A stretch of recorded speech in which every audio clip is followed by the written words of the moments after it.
suis ravi de vous retrouver, bonsoir à tous. Aujourd'hui, dans Au quotidien, interview politique J-5 avant le premier tour des élections législatives. On reçoit Ghislaine Bonnet, candidate LFI Nouveau Front Populaire dans la première circonscription de la Sarthe.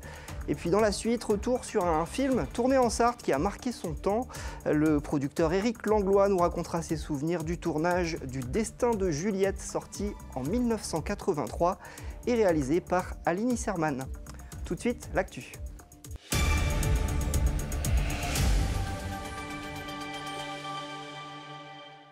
C'est le plus grand parc photovoltaïque du département. Il a été officiellement lancé ce mardi à Vars. Il permettra de produire quelques 54 gigawattheures d'électricité par an. Le reportage dans cette édition. Les Marsouins présentent leur nouveau matériel au public. Les hommes du 2e RIMA ont organisé des journées portes ouvertes ce week-end, une première depuis 6 ans.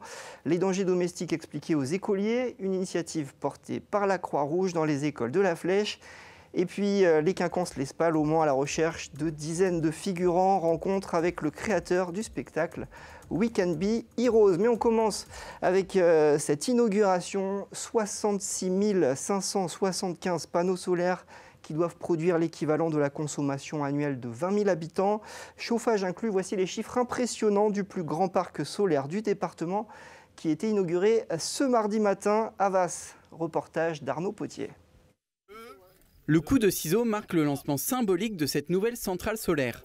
Érigée par Neonen, une entreprise spécialisée dans la production d'électricité exclusivement renouvelable, cette centrale s'inscrit dans les objectifs politiques de transition énergétique prévus d'ici 2030.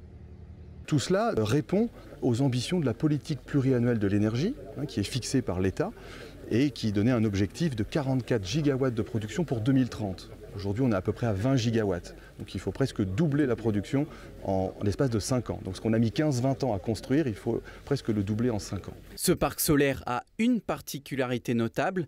Il a été construit sur un ancien site militaire rempli d'explosifs. Ce défi technique a été surmonté, permettant ainsi de réutiliser des terrains laissés en friche pour des projets durables. L'État effectivement encourage en priorité l'utilisation de ces sites parce que c'est l'occasion idéale de leur donner une seconde vie, de les transformer. Donc c'est le cas ici sur Loire Ecopark, qui était un ancien site de stockage de munitions qui appartenait à l'armée et qui a été transformé, vous le voyez aujourd'hui, en site de production d'électricité décarbonée. À terme, le site devrait produire 45 gigawattheures par an. L'énergie générée passe par des onduleurs avant d'être acheminée à 800 volts à travers des câbles.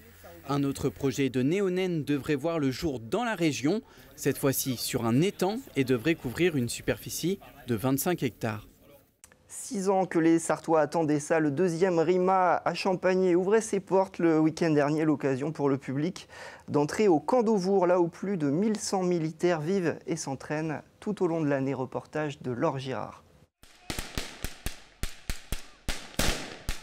Démonstration de combat. Jeux et autres expositions de véhicules et d'engins militaires. Ces portes ouvertes avaient des airs de fête foraine, l'admiration pour le régiment en plus. Tu veux devenir militaire ? Oui, pour pouvoir sauver les gens et puis quand il y a des attaques, aller affronter les autres. C'est ceux qui nous protègent et je sais pas, je pourrais pas vous dire ce que ça me fait, mais je me sens en sécurité, on va dire. Voir que finalement l'armée française, les gens ne sont pas contre, contrairement à ce qu'on pourrait croire. Et ce n'est pas le chef de corps qui dira le contraire. Alors qu'il arrive bientôt au bout de son engagement en Sarthe, il est heureux d'avoir pu organiser cette grande fête au camp d'Auvour, 6 ans après les dernières portes ouvertes. Une manière de créer des vocations. Vous savez que l'armée de terre a besoin de recruter 15 000 soldats par an. Et donc le régiment, dans ce cadre-là, recrute lui aussi de l'ordre de 120 à 150 soldats par an. Et puis l'autre besoin, c'est que nos familles vivent ici. On a besoin du soutien des Sartois, on a besoin que nos familles soient bien accueillies, soutenues quand on n'est pas là, quand on est en mission. Des combattants ancrés sur le territoire sartois depuis les années 60. Mais si le camp d'Auvour est leur maison, les bataillons sont déployés partout où ils sont appelés. En ce moment, un 6e du régiment est engagé en Estonie, aux portes de la Russie, avec l'OTAN. Et puis l'opération Sentinelle pour les Jeux Olympiques de Paris fait partie des missions présentes et à venir. On participe à la sécurisation des jeux. Toutes les unités de l'armée de terre sont concernées. Et donc la part du 2e RIMA, c'est déployer une compagnie. Et puis on se tient prêt, si besoin se faisait sentir, de déployer davantage de marsouins cet été.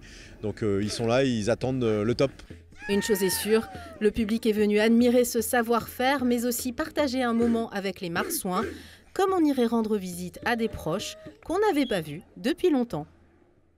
Spéciale élection législative sur LMTV Sarthe aujourd'hui, c'est Ghislaine Bonnet du parti LFI, candidate du Nouveau Front Populaire dans la première circonscription de la Sarthe qu'on reçoit. Bonsoir. Bonsoir. C'est votre 2e candidature, Ghislaine Bonnet. Il y a 2 ans, c'est la majorité présidentielle qui avait remporté cette première circonscription de la Sarthe avec Julie Delpech. Est-ce que vous avez hésité à y retourner cette fois ? Non, pas du tout. Non. Pas du tout, parce que l'enjeu est tellement immense. Cette fois, on a quand même le Rassemblement national, qui est quand même un parti raciste et qui a un pied dans la porte du pouvoir. Donc là, on n'hésite pas, on y retourne. Même si ce n'était pas dans mes prévisions, mais je n'ai pas hésité.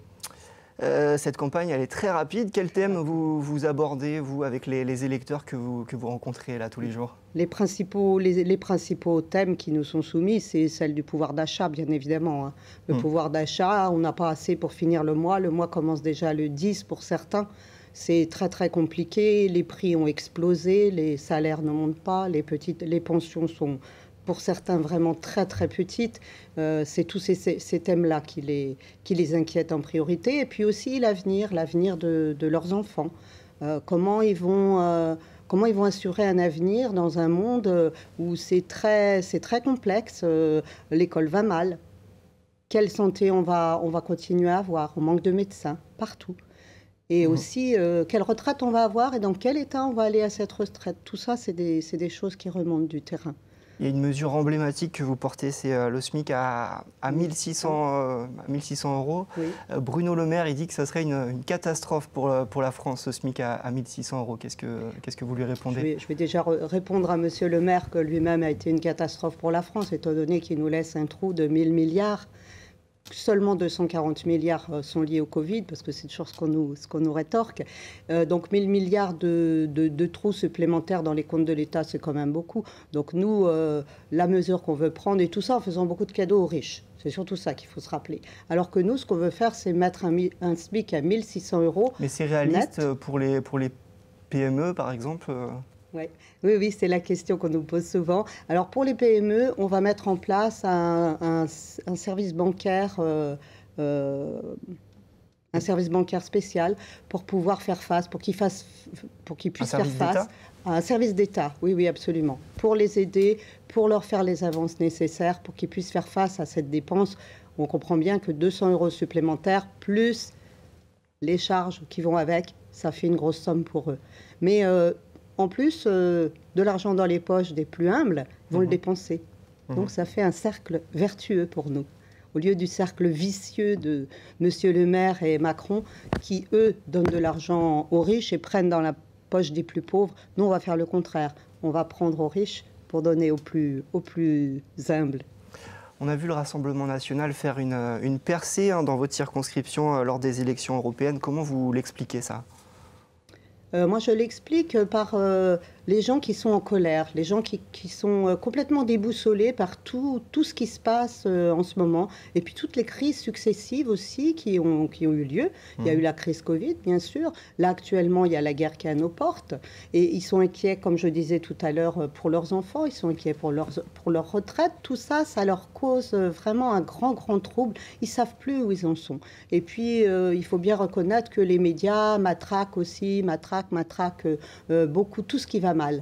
Tout ce qui va mal dans ce pays et que ça n'aide pas non plus à être serein. Ils ont besoin d'espoir, les gens. Moi, c'est ce que je voudrais leur apporter, de l'espoir pour qu'ils retrouvent le sourire. Je rappelle que vous êtes candidate pour le Nouveau Front Populaire, un collectif de plusieurs partis de gauche. Comment vous allez arriver à travailler tous ensemble ? Je pense à vous qui êtes insoumise avec le Parti socialiste. Eh bien, vous savez, on nous a dit la même chose pour la NUPS. Quand la NUPS a été créée, on nous a dit, mais comment vous allez faire pour vous entendre? Il y a des choses qui ne vont pas ensemble. On a vu des dissensions quand même. On a vu des dissensions, bien sûr, mais ce qu'on oublie toujours, c'est qu'on a un programme. On a un beau programme, encore cette fois, la dernière fois aussi, on avait un grand programme. Et de manière générale, les remontées que j'ai, moi, des députés élus, c'est que ça fonctionnait plutôt bien, l'Assemblée nationale, hein, en dehors de petites esclandres, voilà ce que la droite met en avant. Mais en réalité, l'Assemblée nationale, elle est là, ce sont des parlementaires, donc ils sont là pour parler, ils sont là pour s'exprimer et pour porter la colère des gens. Donc voilà, et puis le groupe de la NUPS a plutôt bien fonctionné. Ils ont continué toujours à voter les mêmes textes contre les textes de M. Macron en particulier, qui lui a plutôt fait alliance avec tantôt LR, tantôt RN. Merci à vous, Ghislaine Bonnet, candidate donc dans cette première circonscription de la Sarthe sous la bannière du nouveau Front populaire. Vous êtes face à 4 candidats. Clément Coulon pour les Républicains, Julie Delpech, la députée sortante pour la majorité présidentielle, Céline Decossé-Brissac pour le RN et Sylvie Maille, candidate lutte ouvrière. Maillet, merci à vous. On part à la Flèche maintenant, où des jeux de société ont été mis en place pour apprendre aux enfants du CP les dangers domestiques. C'est une initiative de la Croix-Rouge française ce mardi à la Flèche. Elle est unique en France et les enfants adorent. Reportage d'Arnaud Potier. À première vue, cela ressemble à un jeu des petits chevaux à taille géante. Mais ne vous y trompez pas, c'est une version spéciale créée par la Croix-Rouge. L'objectif, s'amuser tout en sensibilisant. Tous ces jeux, c'est parce qu'on a pensé que par rapport à notre public, qui est un jeune public, là vous voyez, ce sont des élèves qui sont en classe de CP, eh bien, il fallait utiliser une pédagogie essentiellement ludique et puis participative. Donc c'est pour ça qu'on a créé au fil du temps des jeux. On les a testés avec les enfants pour voir si ça leur plaisait, si ça fonctionnait. Le but, c'est d'échanger avec eux sur la prévention des risques domestiques. Les accidents domestiques sont responsables chaque année de 20 000 décès en France, soit 3 à 4 fois plus que les accidents de la route. Il est donc crucial de sensibiliser les plus jeunes, particulièrement exposés, et cette prévention semble les séduire. Ça vient de la Croix-Rouge, du coup il y a tous les dangers domestiques. En fait, on doit jouer et on doit dire le danger où on est dessus. Du coup, les 8 dangers. Et tu dois faire les familles. J'aime bien vu que j'apprends des choses et on est là pour s'amuser un petit peu. Et ils n'ont pas fini de s'amuser. Chaque intervention dure 2h15 et se compose de 6 à 10 séances. La Croix-Rouge intervient dans 25 à 30 classes par an. Elle touche ainsi près de 700 enfants. Ce n'est qu'un début car une nouvelle expérimentation vise à renouveler cette opération, mais cette fois-ci avec la participation de toute la famille. Et on vous en a déjà parlé dans Au Quotidien, We Can Be Heroes arrive au Mans. Cette performance artistique participative recherche des volontaires en Sarthe. Reportage d'Arnaud Potier. Une réunion d'information se tiendra le jeudi 27 juin au Quinconce pour présenter We Can Be Heroes. Les recherches de volontaires avancent à grands pas pour ce spectacle atypique qui passe au Mans. Ce spectacle tourne depuis 16 ans, donc c'est plus qu'une croyance que j'ai sur la solidarité et sur le fait qu'ensemble on est plus fort. Plus fort, plus puissant en fait. C'est pas la même chose, la force et la puissance. Et on est plus beau, on a plus confiance, on s'émancipe plus individuellement parce qu'on est ensemble. Ce projet a pour objectif de s'émanciper, de mieux se connaître et de renforcer la connexion à soi-même. Avant la représentation, des répétitions sont organisées pour préparer les différentes phases du spectacle. On fait semblant de chanter. Mais là, on m'entend quand même. C'est-à-dire qu'à défaut de donner de la voix, on donne du souffle. C'est ce qui va nous engager physiquement. Et ensuite, la danse et les émotions, elles ne sont pas du tout dictées ni par moi ni par personne. C'est vraiment les participants et les participantes elles-mêmes qui choisissent, enfin qui choisissent pas, qui sont traversées par des choses et qui font ce qu'elles ont à faire. Mais nous, on dicte rien. Les répétitions débuteront le 14 septembre en vue de la représentation prévue le 21 septembre sur la place du Jet d'eau. L'accès au spectacle sera gratuit. Allez, on fait une petite pause, on jette un coup d'œil à la météo et on se retrouve juste après pour la deuxième partie d'Au Quotidien. A tout de suite.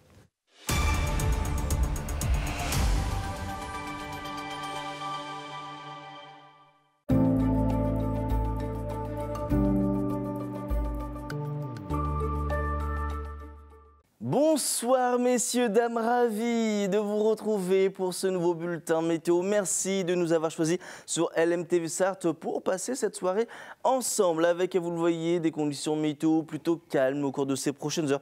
Un ciel globalement bien dégagé sur l'ensemble du territoire et un mercure qui restera très doux au cours de votre soirée avec un thermomètre compris entre 24 et 27 degrés. 24 degrés pour Laval ou encore pour Alençon, 25 degrés à Sille-Guillaume, comptez 26 degrés à Mamers, 27 degrés au Mans, pour la Flèche ou encore du côté de Saint-Calais. Pour la journée de mercredi, le soleil sera de la partie dès les premières heures de la matinée. Les températures, quant à elles, entre 14 et 17 degrés, 14 degrés à Tours, pour Alençon ou encore pour Laval, idem du côté de Mamers, 15 degrés à Vendôme et pour Blois, idem pour la Flèche, 17 degrés au Mans ou encore du côté de la Bazauge, Pont-Valin ainsi que pour Malicorne. Pour la suite de votre journée, peu de changements avec et toujours ces éclaircies, ce beau ciel bleu. Alors quelques nuages qui auront uniquement pour rôle de décorer le ciel et les températures comprises entre 27 et 30 degrés. 27 degrés pour Alençon, 28 pour Laval, 29 degrés à Mamers ou encore au Mans, jusqu'à 30 degrés pour la Flèche ou encore du côté de Tours. Pour la journée de jeudi, on prend les mêmes et on recommence avec toujours ces belles éclaircies. Les températures qui resteront encore une fois largement au-dessus des normales de saison avec des points de volée jusqu'à 31, 32 voire même jusqu'à 33 degrés, des températures sous abri au soleil. Le ressenti sera plus important et regardez, pour la journée de vendredi, on va les perdre, ces degrés, on va perdre jusqu'à localement 10 degrés en l'espace de 24 heures. Alors on y reviendra lors d'un prochain bulletin météo. En attendant, je vous souhaite une bonne soirée.